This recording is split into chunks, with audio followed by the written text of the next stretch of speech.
Yan, good day sa inyo lahat mga master. Ito naman tayo sa ating palibagong araw mga kamaster, no. Ito nga pa gumagawa tayo ng ating forma mga master. Dahil ganyan natin mag second floor na kami. Kailangan natin ng pamporma dyan para pag nagbuhos tayo. Yan, dito nga tayo ngayon na nakasign sa pagpaporma. Kanina gumagawa tayo ng spacer mga master. So tinutulungan ko muna sila rito para mapabilis yung ating ginagawa. Kasi spacer medyo marami-rami na rin yung nagawa natin. Siguro pwede na yun sa mga ibang araw natin gawin, no? Pwede naman bukas ulit, pero ito kasi kailangan makarami tayo ng gawa nito para kahit paano makatulong tayo sa pagpapagawa ng forma mga master, no? Yan, kung nakita nyo dito mga master, yan, medyo busy ang lahat sa paggawa.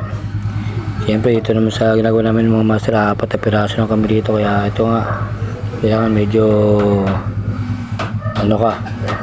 pag kami nakita kung kailangan mong gawin na makatulong sa kanila, kailangan tumulong ka kasi siyempre mas mga master yung hindi naman pwede na isa lang yung ginagawa natin dito, no? Nakita naman yung trabaho natin, kailangan pa iba-iba para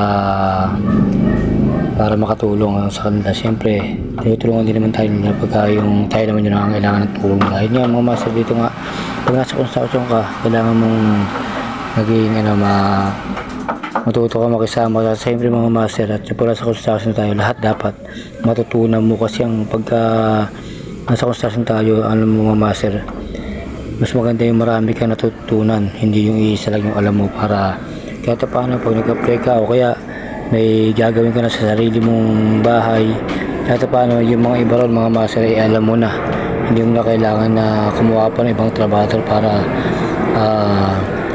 magawa yung bahay mo.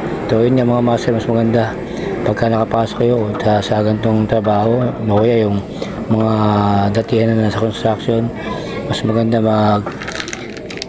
paramihin nyo yung alam nyo mga master, no?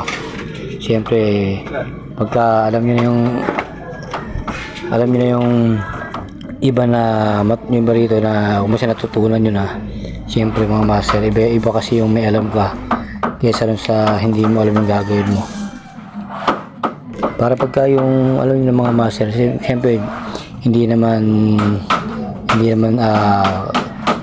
buong taon o kaya buong yung tawag ito, yung buong buhay mo hindi mo na magagawa yan mga trabaho na yan. Siyempre darating ang araw na ikaw naman yung magpapagawa. So dapat mas marami kang alam, mas maganda. Dahil pag may alam ka mga master, siyempre iba yung alam mo na yung ginagawa ng bahay mo kung tama ba o hindi, no? So yan mga master, mas maganda aralin nyo habang nandito kayo sa construction. Ako mga master, kahit hindi ko alam, basta habang nakita ko na gusto ko matutunan, inaaral ko talaga yan para kahit paano pag dumating ang araw, alam niyo naman ang ating skills, ang kaalaman mga master ay hindi yan nakukuha ng ibang tao. Tayo lang din ang makikinabang yan. Kaya dapat mga master, pag marunong ka, mas matutunan tayo mag-share sa iba na para yung kaalaman mo may bahagi mo sa iba, at yung iba na pagbahigian mo may bahagi nila sa mga susunod na generasyon. So yun yung mga master, hindi man tayo ganun kagaling magtrabaho dito sa ginagawa natin. Alam ko mas meron mo sa atin na mas marunong. Siyempre iba-iba tayo ng talent, no, mga master, iba-iba tayong talento. Kaya siyempre kung yung iba pa rin yung lamang, iba pa rin yung mas marunong, no? Siyempre iba-iba yung skills natin. Kaya yung skills mo, pagyamanin mo, kung kulang pa, dagdagan mo. So ito nga mga master, nakita na natin, ito nga yung ginagawa natin, no? Kaya medyo matatapos rin tayo dito sa ating ginagawa, pero ito mga master, medyo marami naman ito kasi nakita yung hahaba niyan. Yan ang gagawin natin yon. At siyempre sa mga susunod na araw, yan siguro kakayanin ng 2 araw yan, dahil medyo marami ito kasi hindi naman pare-parehas sa ginagawa natin araw-araw, no? Dahil pagka kailangan natin tutulong tayo, dahil mas maganda pag nagtutulungan, mas madali ang trabaho mga master. So yun nga mga master, hindi na tayo magtatagal, hanggang dito lang. Maraming salamat sa inyo lahat. Siyempre God bless sa inyo, saludo ko sa inyo lahat, lalo na sa lahat ng OFW. God bless sa inyo lahat. Thank you.